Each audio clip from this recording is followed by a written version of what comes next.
This is Progress Canada, presented by Lightbulb Narrative.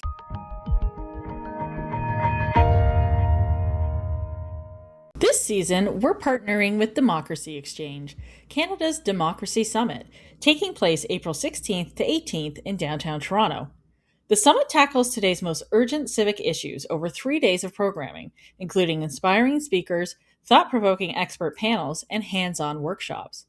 As a Progress Canada listener, you can save 20% off registration by using this code, Lightbulb at DXC26. Visit democracyexchange.org to register today. This is the On Message Political Communications Panel. Okay, so we are back for our first On Message episode of the new year. We're going to be focusing on the big question right now, at least for our country, is Canada versus Trump and how things are going with that relationship. Obviously super good. That's why we have a full episode of content to talk about.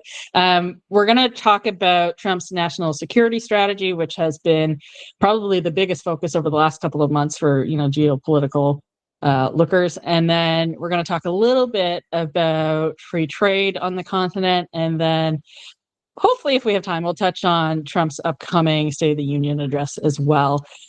For our first segment, we're going to talk about the national security strategy. So I guess I'll give just a few little highlights of what's in it for those who have not gone and read it or read something about it at least. So this is actually technically his second national security strategy as president. He had a previous one when he was here the last time. This one is quite a bit different than the first one that he put out. This one is talking about turning away from the Middle East. It's talking about going after narco terrorists in our hemisphere. It's talking about, like, the previous agenda had focused on great power competition with Russia and China, and this one doesn't really focus on that. It sort of says we each have our corners. With China, you can go talk about Asia. With Russia, you can talk about Europe. With us, Trump in this case, you can talk about North America, and we'll all just sort of be responsible for our different sections. It's very focused on leaving Russian deterrence in Ukraine to Europe. It's focused on leaving Chinese deterrence in terms of Taiwan, at least. That's the one area where he's actually interested in, but we know that's because of microprocessors and things like that. Iran is very much downplayed because, of course, he had his strikes and basically decided that's not a problem anymore. He doesn't talk about North Korea. And then there's a lot of focus on, some of his recent moves, like changing the Department of Defense to the Department of War, his peace through strength agenda, which is what all of this is really about. There's the Golden Dome plan for North America. And, I'll talk about this a little bit later on, but he made a statement at the end of December when he was doing that bizarro address to the nation about all his great progress he's made. They had put out a statement from his office on the powers of the commander-in-chief, which basically, in their frame of mind, says the Constitution gives the commander-in-chief the power to do anything without consulting Congress, without getting any approvals for anything, without warning them about things that are to come. And of course, shortly after they did that, a couple of weeks after they did that, there was the capture of Maduro as well. So there's a lot going on. I didn't even touch on Panama or Greenland there. Shockingly, not mentioned in the national security strategy. Exactly that. And that's actually a really good point, is that a lot of the things that were said in the national security strategy are not the things Trump has been focusing on since its release a couple of months ago. So I'm going to hand it over to the folks on this panel, because we're really trying to answer the question now of where does Canada fit into, Trump's worldview of the planet, but also his plans for the Western Hemisphere, and how should we frame, Canadian sovereignty in response to the shift in American foreign policy? Maybe Alex, you want to start? Sure, yeah, and I think the only logical place to start is the Prime Minister Carney's speech to the World Economic Forum at Davos. And I don't imagine there's any listener to this podcast who hasn't already not only heard of the speech, but probably read the transcript. But that is really where you have to start. That is the Prime Minister's answer to that question. He took the opportunity of a world stage, which for those who don't know, the World Economic Forum has sort of been seen as waning in influence over the last few years, really with the rise of global populism. I think people sort of thinking that, rightly or wrongly, the global elites are less relevant, and that's just a sort of highfalutin, I was going to use a very unpolitically correct term, but I won't. Waste of time. Don't make me edit this. Yeah, no, yeah. This is we don't want the explicit tab, although I guess we get it anyways. We do, yeah. So I think it was interesting that the World Economic Forum is a very natural place for Carney. I mean, that is not his first trip there. He didn't need to be a leader of a G7 nation to get an invite there, of course. And so I imagine for quite some time, his team was seeing that as an opportunity to put a bit of a stake in the ground.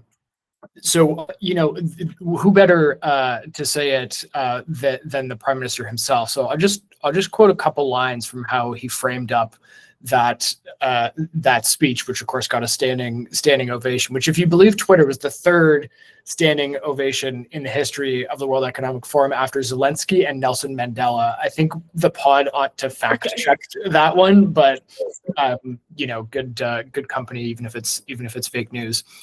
So his first line was, "I will talk today about the breaking of the world order, the end of a pleasant fiction, and the beginning of a brutal reality where the geopolitics of the great powers is not subject to any constraint."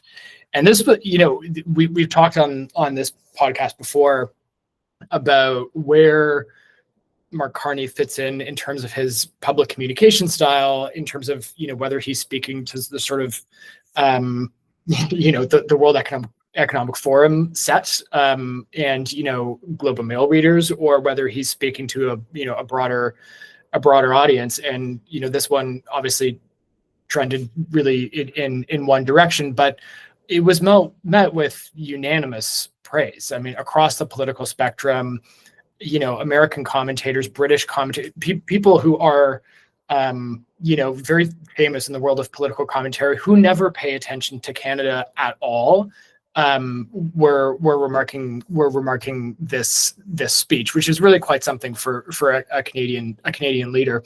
He spoke about economics, of course, and we'll come back to that, but also, I think pretty interestingly, called for middle powers to band together to stand up to the quote unquote great powers. Of course, we know which ones he's talking about, really, saying that the power of the less powerful begins with honesty, and then proceeded to describe the world order as he sees it today. It being a Mark Carney speech, to the point I made a second ago, we were also treated to a Thucydides reference, which I didn't have on my bingo card for Canadian political comms this year. Nonetheless, that the strong do what they can and the weak suffer what they must.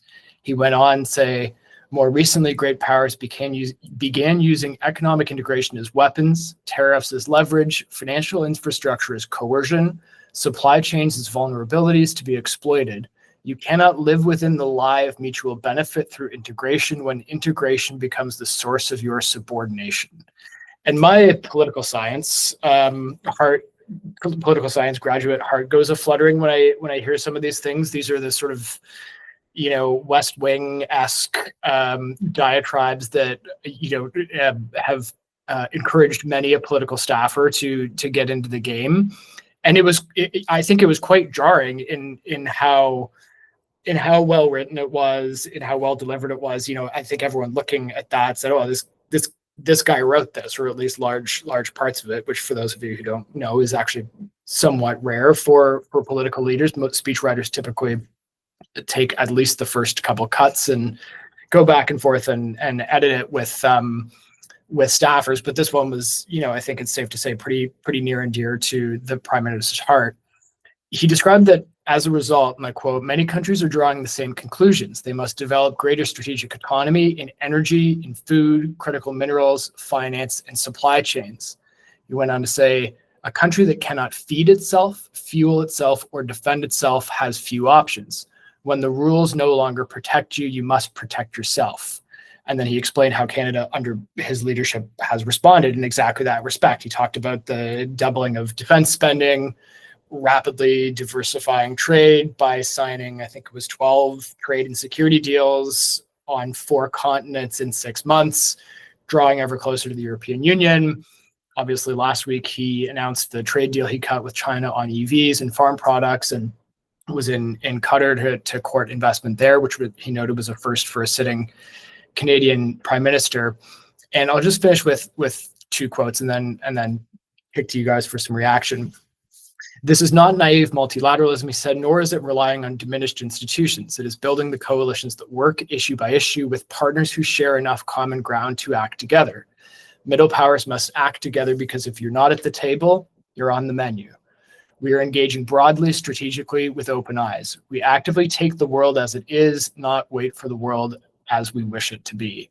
And there's a whole lot wrapped up in there, which is really a pretty neat encapsulation of the strategy that he's pursued so far as prime minister. And, you know, one of the things we've talked about on this pod before is sort of wondering how long the defense against Trump, the diversification of Canada's economy, and, you know, the tighter and tighter integration to Europe and China and the Middle East, winds up being an adequate answer in the eyes of Canadian voters. And I think the reality is that the more and more batshit that, Trump is on the world stage, the longer it extends that period of time that, if the prime minister can not only get away with talking about that, but, people inherently see the value, I think, in what he's talking about.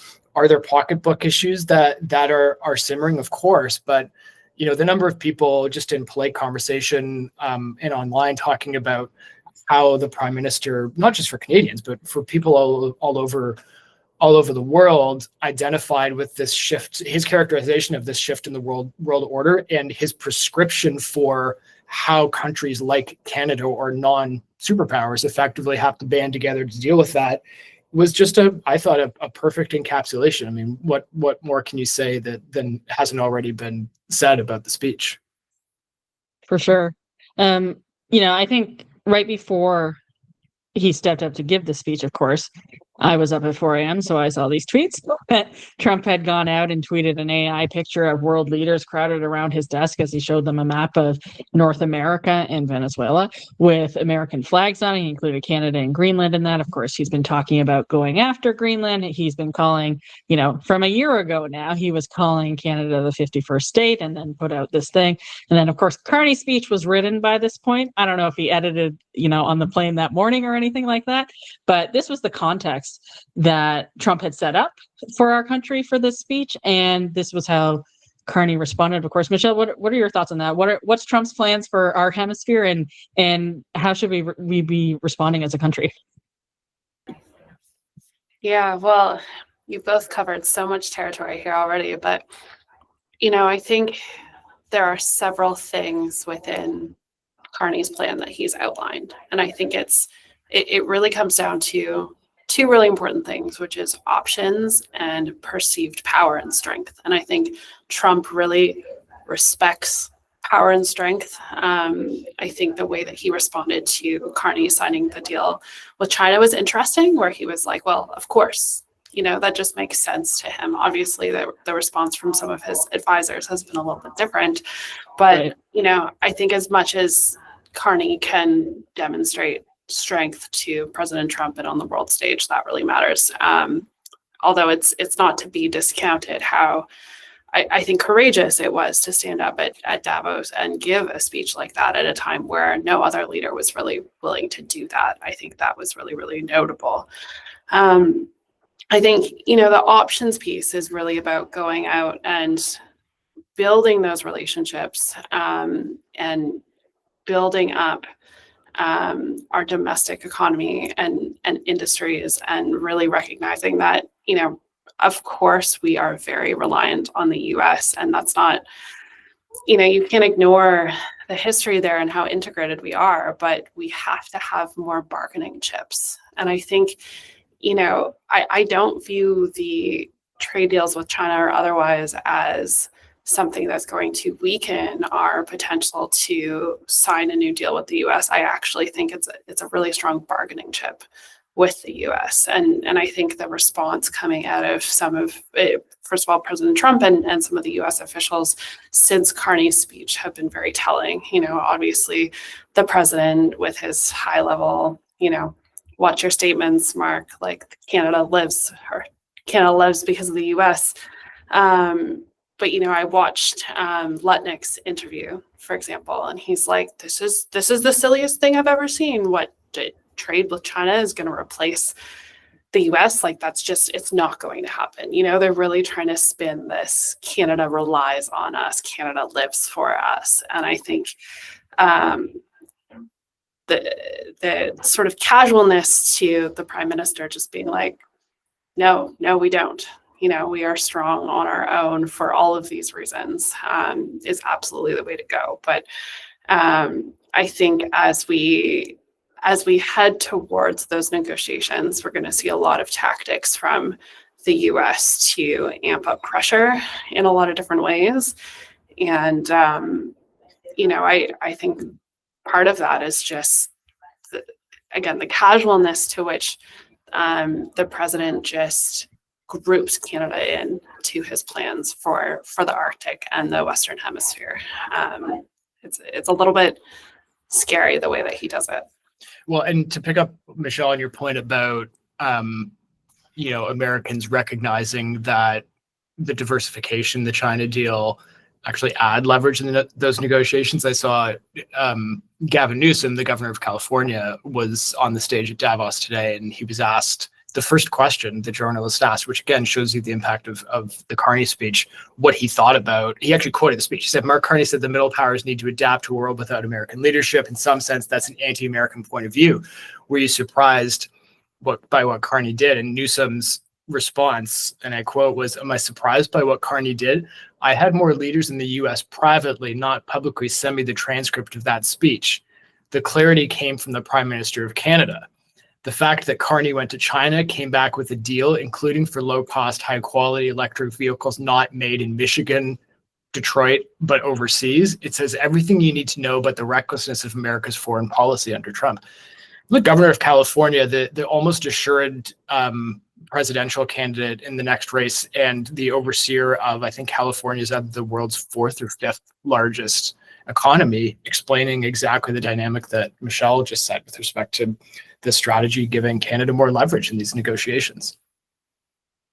Something that I think is hilarious about Trump's positioning is he's constantly talking about how Canada is screwing America because we just get all these great versions of the deals and yada, yada, yada. And then at the same time, he's also arguing we're like a leech on America. And it's like, okay, sir, which is it? And I don't expect him to make an argument that isn't cognitively dissonant, but at the same time, the rest of us should recognize that he's arguing two sides of the same coin here, and it actually doesn't make any sense. As you guys know, I've done some work in northern Canada, and I'm very focused on the Arctic. And again, I was born in a place where the waters feed into James Bay, Hudson's Bay, and the Arctic Ocean. So I've always had a focus on the Arctic, but over the last year or so, I've been doing a lot more studying on it. I've taken a number of courses. And what has struck me about Trump's worldview here is I think people might not see it as economic. He keeps talking about the military angle. He's saying I got to protect you guys from Russia. I mean, it's not about that, obviously, because he would be protecting that, 2.4 mile stretch between Russia and the US and Alaska. And so clearly Greenland's not part of that. It's entirely an economic position. So, from my perspective, he sees there being three great powers, as I mentioned, China, Russia, and the United States. And he wants them to basically create up a feudal system where there's three big powers and everybody else has to serve them and, don't really get a say. It's a bit of a vassal state situation. And he's entirely fine with that, so long as that means those folks stay in their corners and he gets complete domain over everything that's in the Americas. And, some of that isn't necessarily in the security strategy that we put forward. Some of it is, but that is very much what he's been messaging since then. I think it's very clear that he doesn't want America to be the world's top anymore. And, with his set of morals, that's probably not a bad thing necessarily. But what that does mean is he's also fine with other people getting to do whatever the hell they want. And when we there was rumors that he had made a deal with Putin about Venezuela and Ukraine. And I don't know if that's true. It makes sense to me. But, if I had to say Trump was loyal to anybody, it would only be Putin, right? Like it's not fellow Republicans, it's not his children, it's not his wives. Like the only loyalty he's ever shown to anybody has been to Putin. And none of the deals he has made make any sense unless you think, oh, he's allied with this guy. And to me, the reason is, the Northwest Passage. So America has always disputed Canadian water sovereignty in the Arctic. And currently, the two routes that you would take in the Arctic would be the Northwest Passage. And then on the other side, I want to get the names right because I always forget what they are. But there's the Northwest Passage on the one side, and then there's another part that goes through Europe.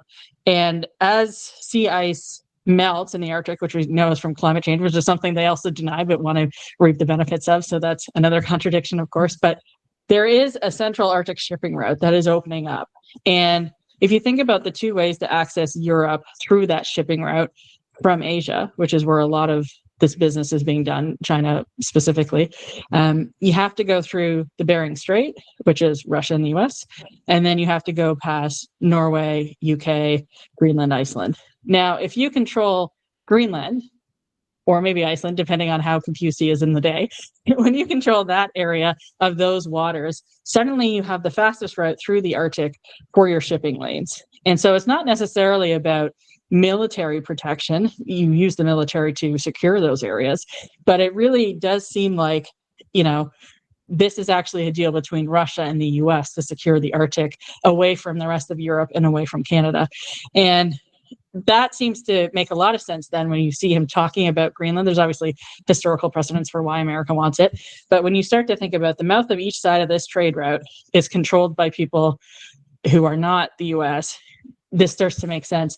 And what actually struck me, what was really interesting to me was Putin's speech at the World Economic Forum, which I don't think people paid a lot of attention to because it's Putin and, he lies. But something I paid attention to back in 2021, he wrote this very lengthy, and I read it all. He wrote this very, very lengthy treatise on how Ukrainians and Russians are actually very similar people and are really one people and should come together as one nation. And this predated his invasion of that country by a year. And so he went to Davos this year, stood on that stage and made the same arguments for Greenland and the United States. And I thought that was really, really interesting because he said, the US should not invade Greenland. But here he was making the case for why they had every right to do so and really should own it anyway because they're one people. The other famous person who's made a very similar argument in the past is Adolf Hitler with Vienna.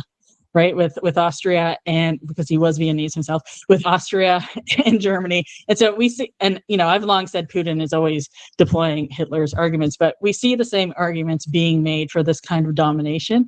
So, that was the speech that I really paid attention to because it was giving Trump the ammunition that he needed to take over Greenland. What I think is interesting about the Carney speech and Europe rallying behind Greenland over this time is that, then the next day, Trump was kind of like, oh, no, I wouldn't take it by force.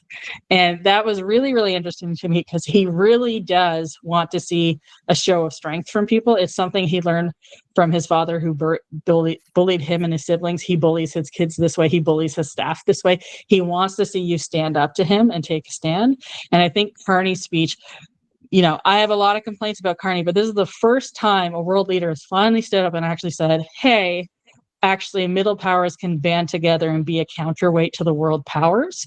And we need to, morally, economically, for the sake of our survival, we need to do that. And you guys have heard me whine about this. We've had these strongmen across the globe for the last decade. And I keep saying, where is Churchill? Where is Roosevelt? And I'm not going to go ahead and call Carney that yet. The jury's still out for me, but it was really nice to see somebody stand up and actually say, no, there is another option.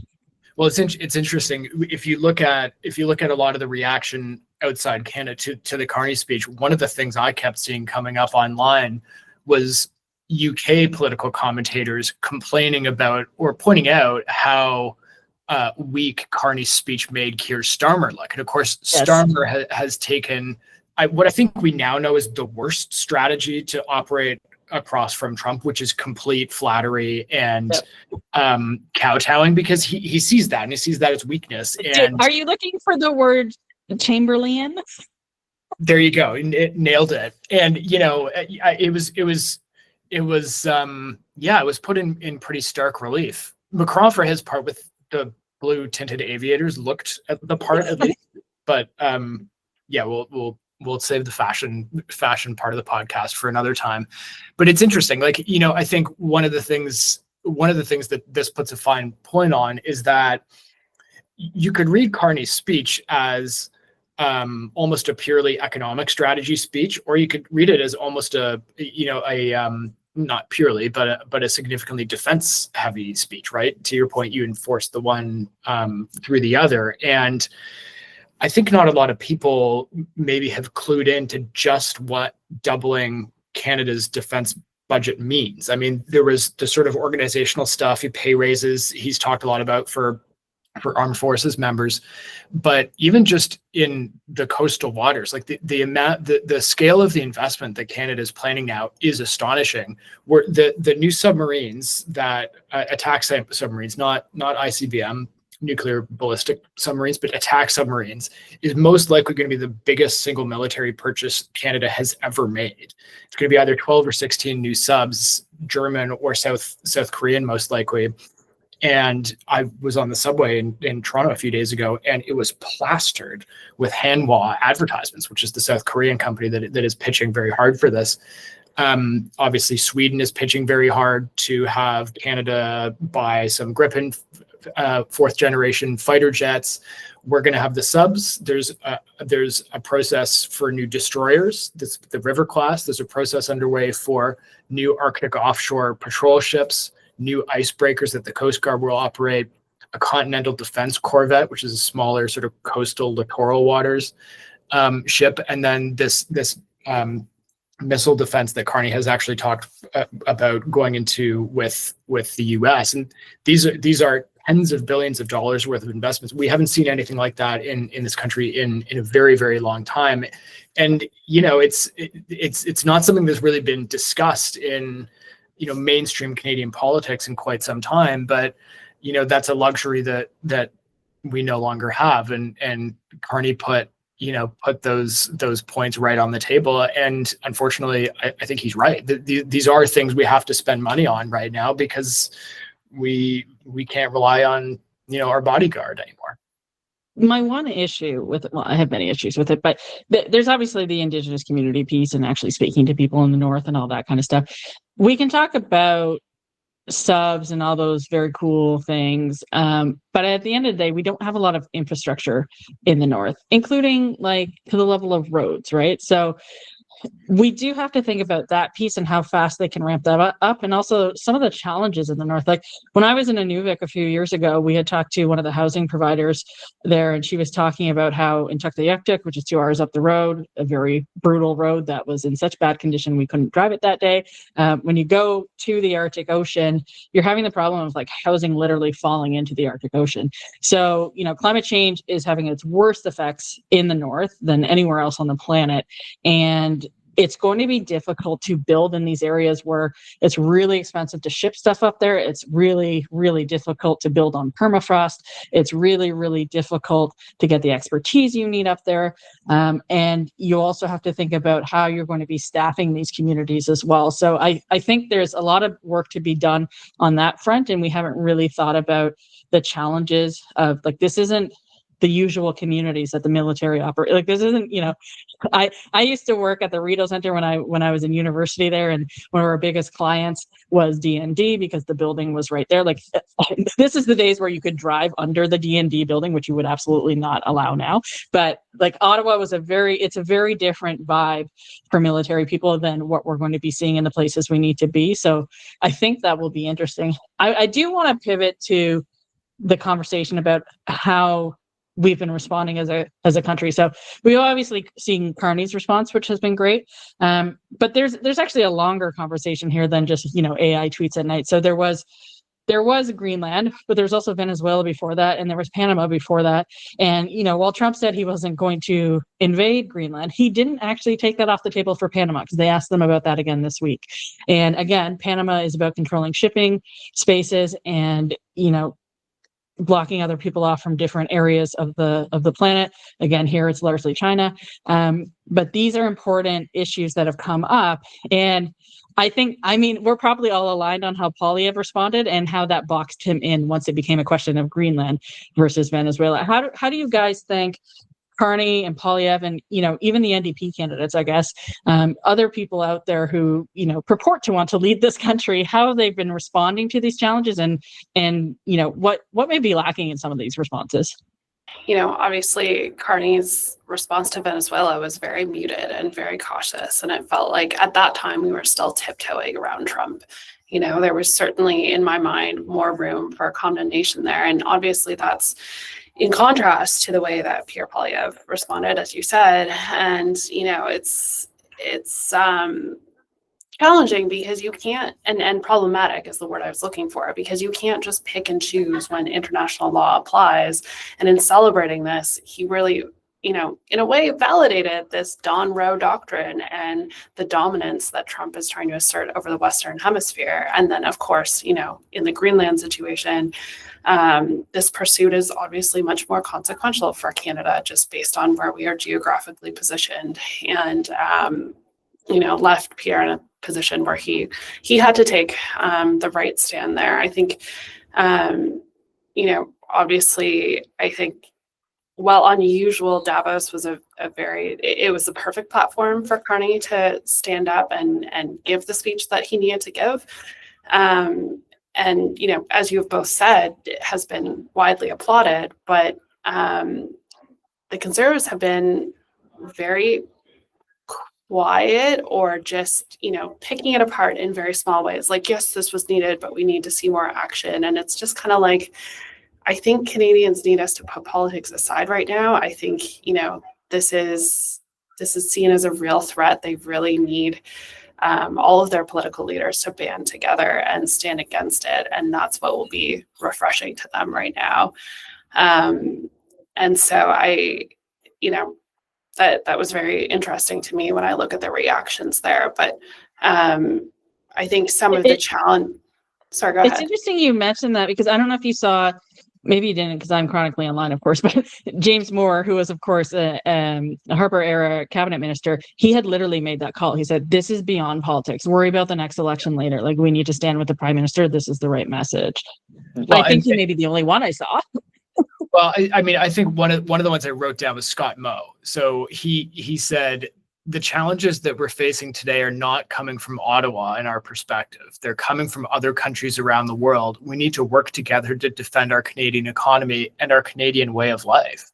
I think that's what Canadians, who are apolitical, are even card-carrying Conservatives or NDP members want to see from their members right now. To Michelle's point, they want to see them rising above the schmuck.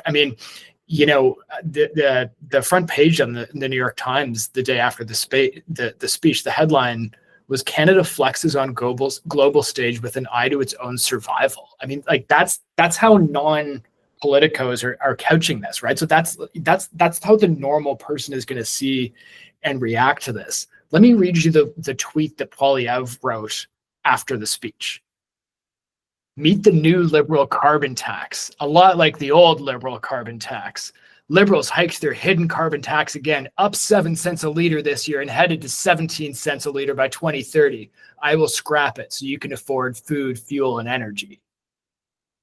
He's just so not on the page that the entire rest of the planet is on. And it's just like, again, our complaint about him has always been, this man cannot pivot, he cannot learn, and he cannot put partisanship aside. Like the Moe example you give, like Scott Moe is somebody who was flirting with separatists in his own province very recently, and who has been very, very against anything liberal. And then he comes out and, partly it's because he got his canola deal. And, I was talking to somebody else in the agriculture sector who pointed out that Canadian canola sector is bigger than our auto sector, and like that's the scale we're talking about, and it is really like a life or death thing for the province of Saskatchewan specifically. And Mo, to his credit, is the only time I will say that looked at that and said, you know what, partisanship doesn't matter. This prime minister stood up for us. He brought me to China. We got this deal done, and I'm with him. And like just the complete inability of Poilievre or any of his lackeys to do that just shows that all they care about is winning in politics and not actually about people. And it was just fucking gross. Yeah, and I can totally see how it happens too, right? Like the notion is that, oh, it doesn't matter what the mainstream media is saying online anymore. It doesn't matter what the Globe or the Post or whomever is saying anymore. That's not where real people are. Real people are on Reddit, in the dark corners of the web, Rebel News, whatever.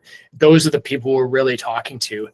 And I mean, is there a kernel of truth to that? Sure. Are some of the conservative base hanging out in those dark corners of the web? Sure. But like, is that something that's gonna turn off a plurality of Canadian society? Yes. And we see it's the JD Vance thing too, right? Like he just tweets these crazy fucking things, and it's like, why do you think that's okay to say? And the answer is because he sees his team shows him these dark corners of the web and said, this is the thing you got to say to get these people. This is what they're looking for you to say. And to me, it's just the same thing. And it's just, I don't know, it's so narrow-minded and so self-serving and just so icky.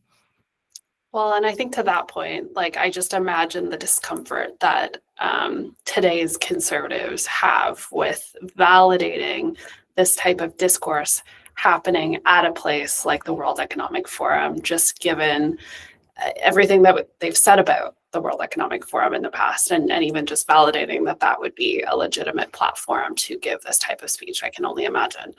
But I think what Pierre's really trying to do is lean into and agree with the point in inability to pivot, but really lean into the fact that affordability is the top issue. And I think, as much as the Trump threat is scary, and when it means our actual physical security, it's scary to people. There are many people in the country that are living day to day, paycheck to paycheck, and that is the scariest thing in their lives. And we're seeing that in the polling, that jobs, economy, and affordability really, really do dominate. And I think that's why, even as we're faced with and addressing and speaking about this moment, you saw Prime Minister Carney's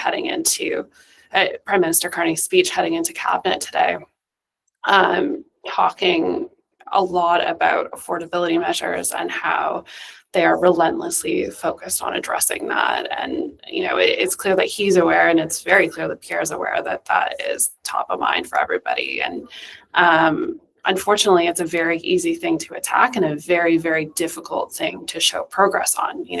Prime Minister talked a lot about all of the things that they have done, but no one person is standing up and saying, well, you did this for me, and you cut the carbon tax, and you did this, and you did that, and it added up to this great thing. Like, they're feeling these pressures in their daily lives. People who live in auto towns are particularly feeling those pressures with the changing trade dynamics, and it's going to be a very, very difficult thing to show real progress on a short timeline. Yeah, it's interesting. Obviously, both opposition party, or two of the opposition parties, are trying to put their finger on that gap between kind of the macroeconomic picture and the microeconomic picture. And I think the Prime Minister is trying to tie those two things together. The last, just on to Michelle, your point about what mainstream conservatives are saying about that. I thought it was really interesting. Stephen Harper's quote from a couple of days ago made the rounds, and he was speaking specifically about the USMCA renegotiation, which of course, is inextricably linked to what you're talking about, Michelle. He said, if somebody had said a year ago that Trump was coming back and he had concerns with USMCA, I would have said a year ago, this is a real opportunity for Canada to really deepen its economic and security partnership with the United States. But now my advice would be the opposite. And like, he did also say at the start of that I'm the most pro-Canadian prime minister there has ever been.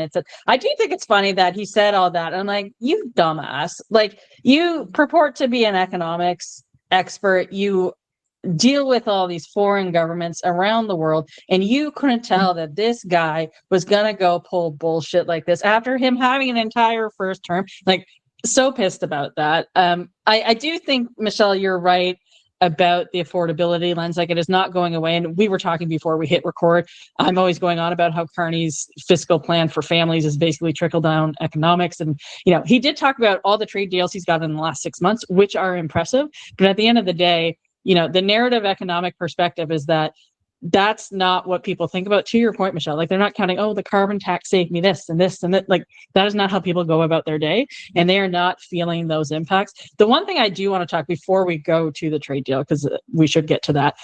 I didn't put this in the notes, so I'm kind of putting you guys on the spot, but I do think there is an element, like, the James Moores of the world, seeing Carney and seeing this, push back against the US finally, a bit more, signs of the election spirit coming back to him. Do you think we're going to get, I'm thinking back to the 1917 example, which I know is going very far back, but in 1917, we had a federal election, and that election had been delayed by a year. We actually had 6 years in between the elections from 1911 to 17. And that was because there was a world war going on. And so they tried to delay it, hoping that campaign would be done by then. It wasn't. They had an election. And then after the election, we had a number of Liberal members under the leadership, well, he didn't want them to go, but under the leadership of Laurier, actually go over to the Conservatives and form a union government. I was sitting there listening to Carney's speech and seeing the response to, like, normal Conservatives about it. And do you think there's a possibility to get a majority out of this? Because I have to imagine there's some reasonable Conservatives in Poilievre's caucus who already don't like how he treats people, don't like how he focuses on the wrong issues, and then see a speech like that, see a statesman type speech and go, you know what, maybe we should just form a bit of a union government and protect Canada over this period, get a majority going, and do everything we need to do to make sure we're a country by the time, in theory, Trump leaves office one way or another, whether it's in jail, a pine box, or whatever it is. Like, do you think there's a possibility that we could see that happen in the next few months? I mean, I think it makes certainly a much more compelling case for anyone who is considering crossing the floor. I don't know if it would certainly get as formal as some sort of union government, but I don't foresee any floor crossing decisions happening before Pierre's leadership review. Like, I think anyone who is sitting on the fence saying, what do I do here? They're waiting to see what happens with that review, because that will completely define what that party looks like going forward. If, for example, Pierre did not secure the votes that he needed to continue on as leader. Certainly with the moment we're in, if this threat continues to be right in our face, I think there is, an argument to be made that Carney needs a strong mandate to act in the way that he needs to protect the country. How that is secured, whether it's through floor crossers or with the trigger of an election, remains to be seen. But the House is not as functional as it needs to be in a minority government, even down to passing the budget through committee. It's like there are basic functions that need to happen to be able to build up our economy at the scale and the pace and in the ways that the prime minister is trying to do that. And his hands will be tied in a lot of ways when it comes to the legislative pieces. So I think there's a lot of value to having a majority if there is a way to secure one. Yeah, a former Tory staffer texted me after the speech and said, well, that's the final nail in the minority coffin. So we'll see. But yeah, I mean, like Michelle said, I mean, it doesn't really behoove anyone to unless you were already really seriously considering or having negotiations with the Liberals about crossing the floor, to do it before the leadership. So we're going to be doing an entirely separate episode about the leadership, and I have my views, which apparently aren't shared by other people, that I think you can get under 76%, but we'll see how that goes. But what we're going to focus on next is the next 6 months. So the House is coming back next week, and then I think a lot of the focus is going to be on Trump, on the trade deal with the US and Mexico and moving forward to July 1st, which is when this process is supposed to start happening. So July 1st is the official date for the joint review under Article 34 of the current agreement.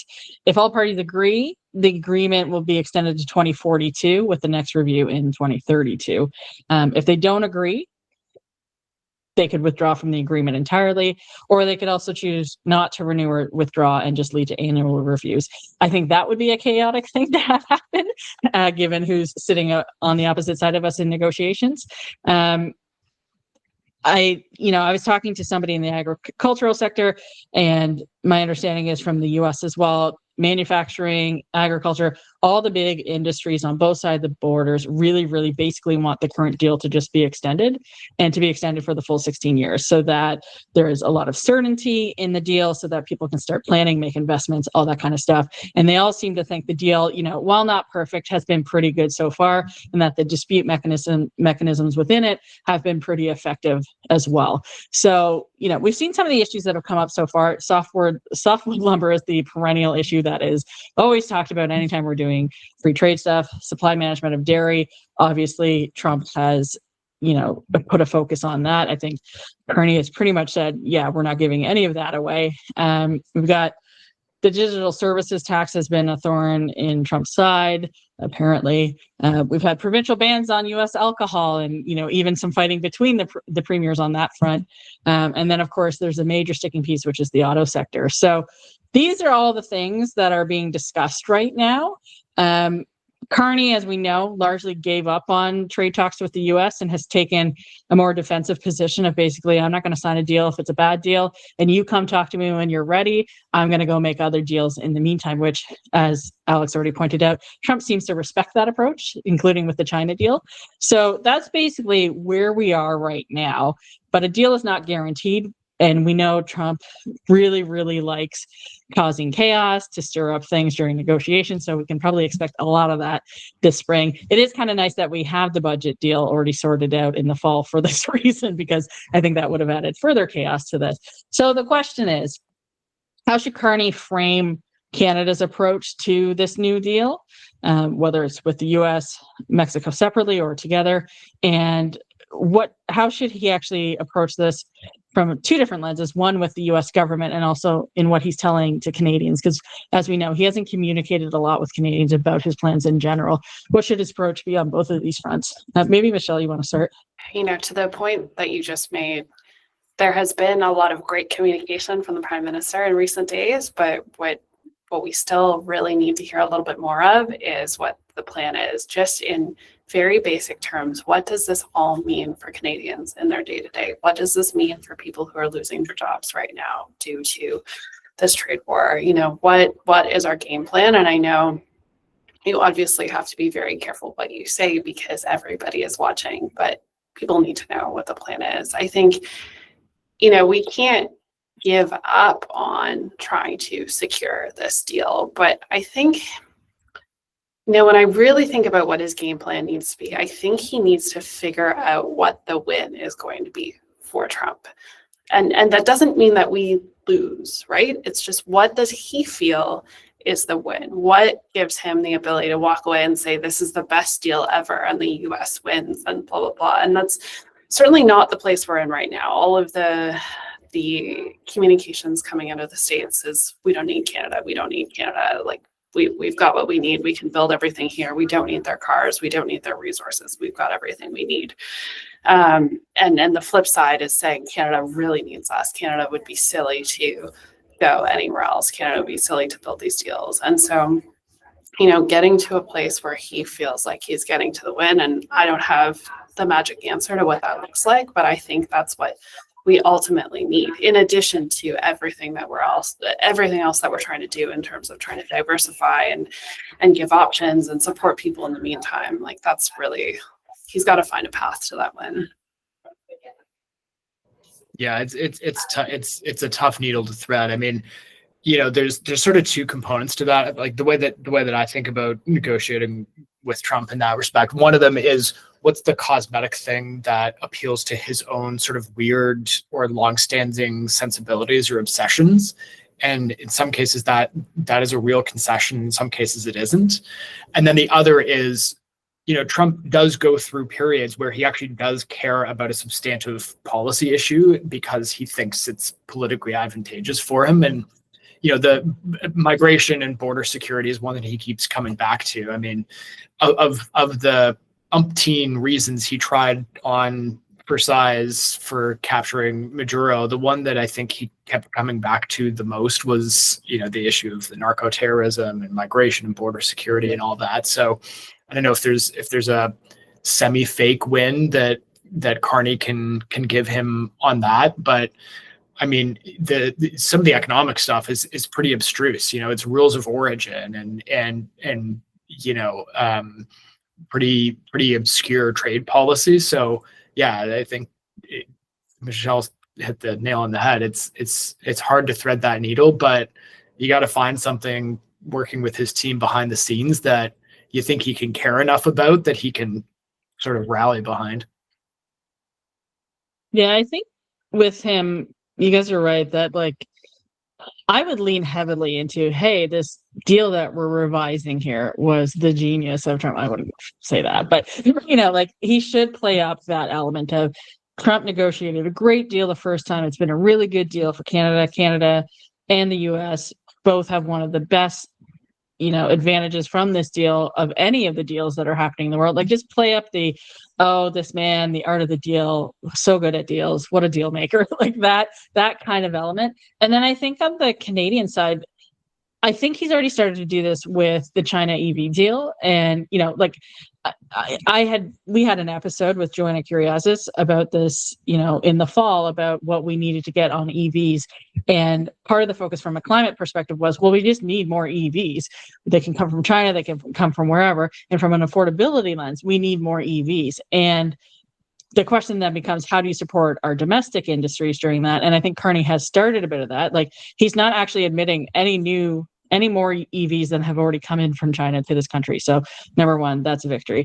And he's really focusing on getting some of those cars to be produced here, which again is a victory. And what I think is really important about the auto example is an early example of him doing what he needs to do, which is we can't just treat industries that have propped up our economy as if they can never change. We need industries that actually change with the times and with where energy is going, where global geopolitical thought is going. We need industries that actually respond to the world as it is, and it can't be doing the auto sector the way that we did in the 1950s. That doesn't make sense. That's how you get a lot of the wasteland cities of the US who made Studebakers and no longer do those kinds of things. We need to make sure that we're on the forefront of these industries. And in some cases, it may even mean no longer investing in a certain industry. I was thinking today, oil sands, sure.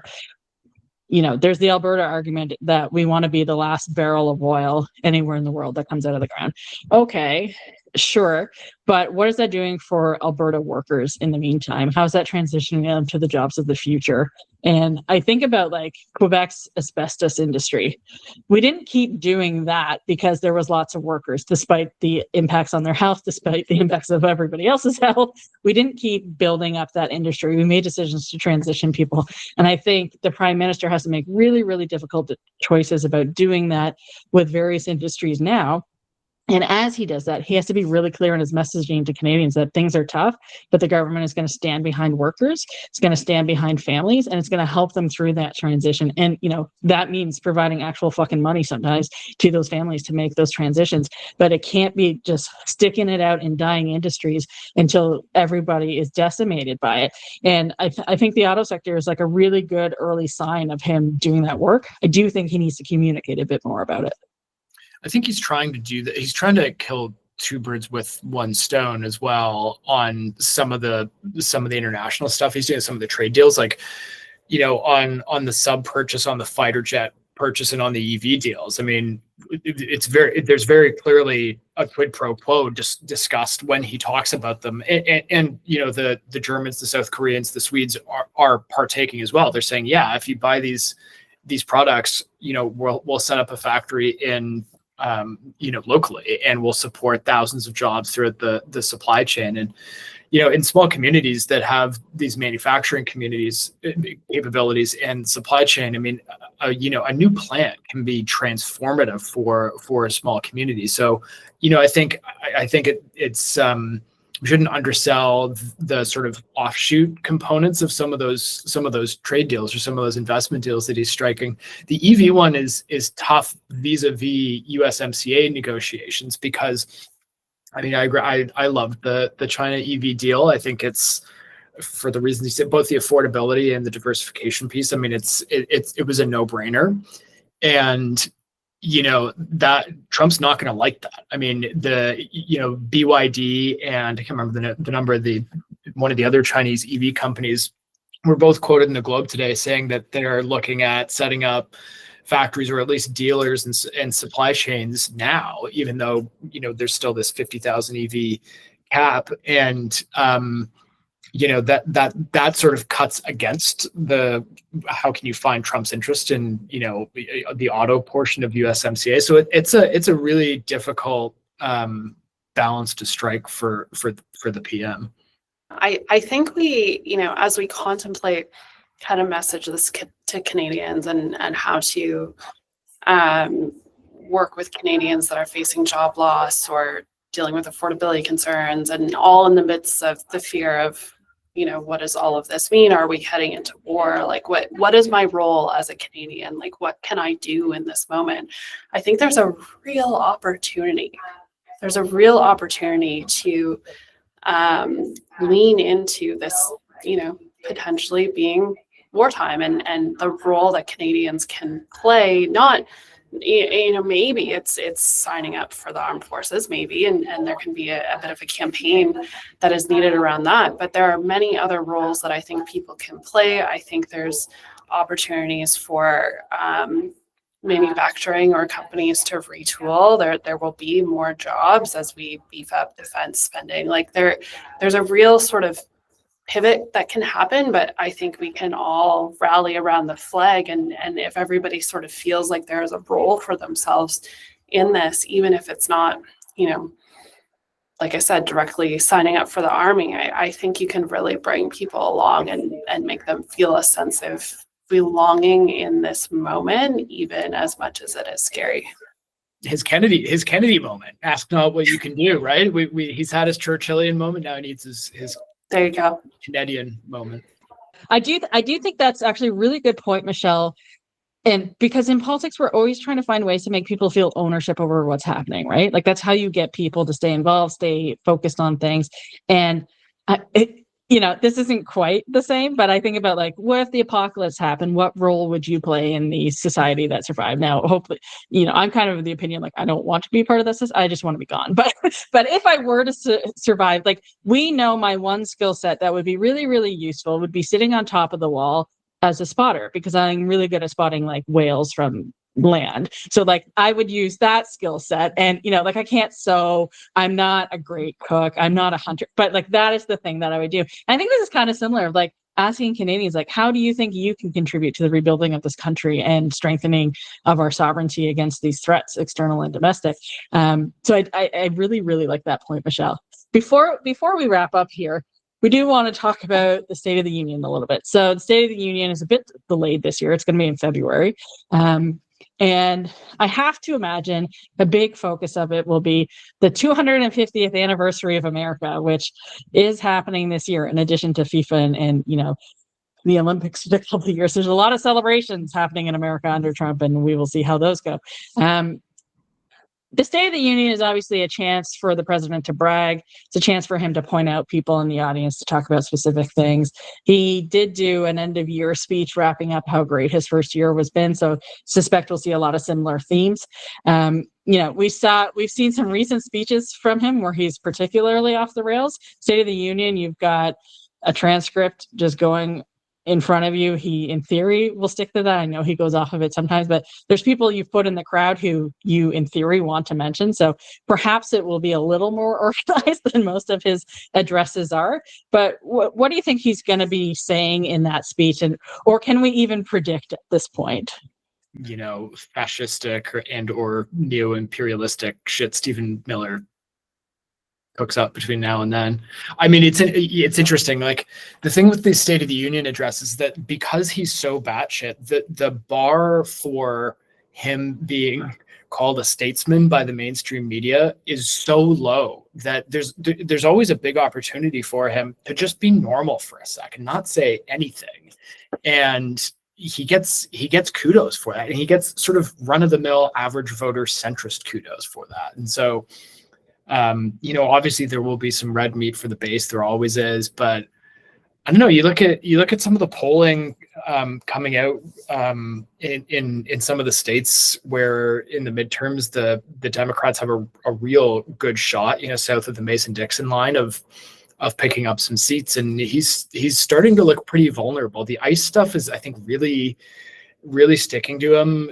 I mean, how could it not be in some ways? So. Yeah, I mean, I think whether it's batshit or run of the mill, and it gets him the statesman kudos that maybe are helpful to him. I think remains to be seen. It's a coin toss. We'll see if he invades Iran between now. I mean, it's always such a crapshoot. But I suspect if I were a betting man, I think his team's probably feeling a little bit iffy, and the red meat stuff only takes you so far, and sort of a midterm strategy perspective. I think it remains to be seen what will happen between now and then, and every day we wake up and there's a new change to this story, so that's really going to be a factor in what the speech is about. But I think we'll continue to see more of him just standing up and saying, everything I've done is leading to greatness. Everything I've done is creating more jobs, bringing onshoring manufacturing, improving people's lives, lowering the cost of living. Like, he has this way of standing up and saying it's all working. It's all working. And I think that works with some people. Some people in his base believe that. And so there will be an element of that. And whatever new pursuits he has on his agenda at that time. It's kind of funny because I was thinking even like at the start of last week that there was a good chance he would have invaded Greenland by then and perhaps started plans for Canada, because I'm thinking of, again, the Hitler example where these things happen within a matter of 1 to 2 months, and it really can be that fast. Now, were the Nazis more organized than this clown show? I don't know. It remains to be seen, but I do think anything can happen over a period of 3 to 4 weeks with this president. And I think part of it is to do with what you were talking about, Alex. Like, there's different advisors in his ear too, and Trump is known as somebody who listens to whoever you talk to last, which is a scary thing as well. But there's the Marco Rubios of the world who want to do things like invade Cuba because he's from Florida and that is something that he's thinking about for his future. But then there's the JD Vances of the world who are a little bit more wacky, who want to go into Greenland. And then there's the Stephen Millers of the world who are just like straight up completely fascist, would like a Fourth Reich here. So it's really interesting of who has he listened to recently.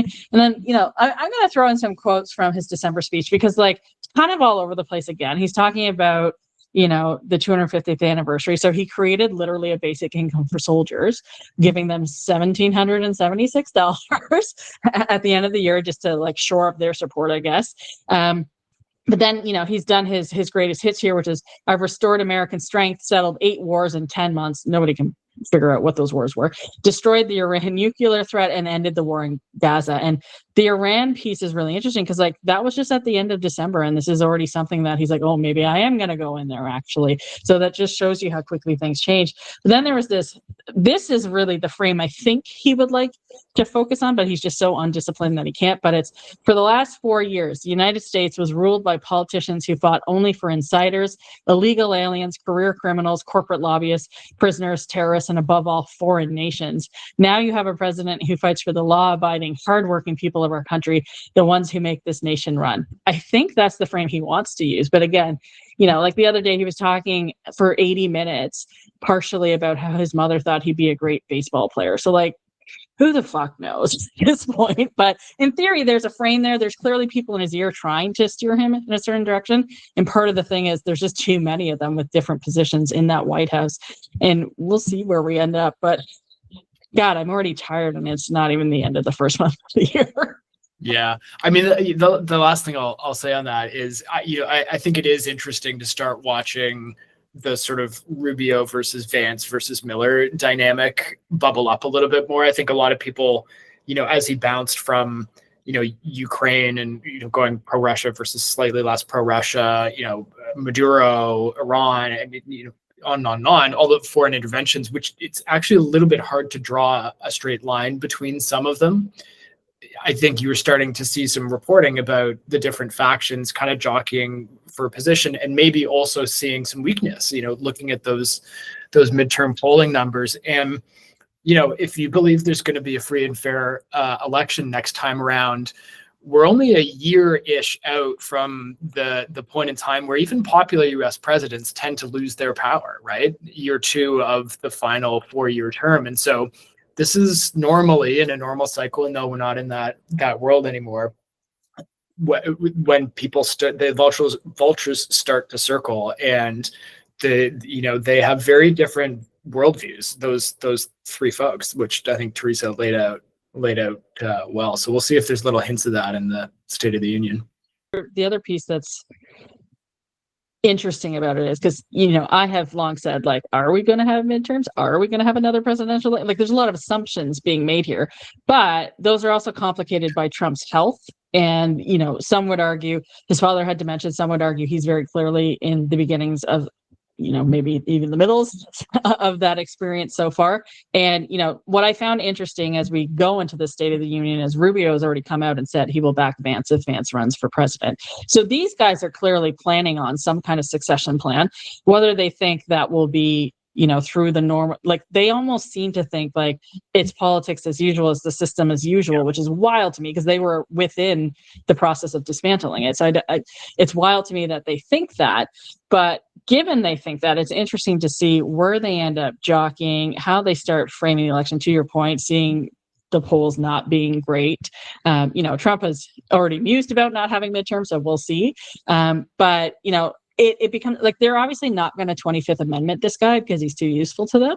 But there becomes the question of, do they like Death of Stalin him, where they just use the figurehead to go do a bunch of shit in the background while he's just sort of out to lunch? Like, I heard a story the other day, I think I texted you guys about it, about how Trump's father, when he was in his years of decline, they created a fake office for him at Trump Tower so that he would think he was going to work every day, and they would just let him think he was doing the work. Like, I'm not necessarily believing that won't happen in this circumstance. And, there was a while ago where people during the campaign and stuff were like, we haven't seen Trump in a month. Like, is he still alive? Is he somewhere? Like, we're going to see a lot of stories like that, which is horrifying.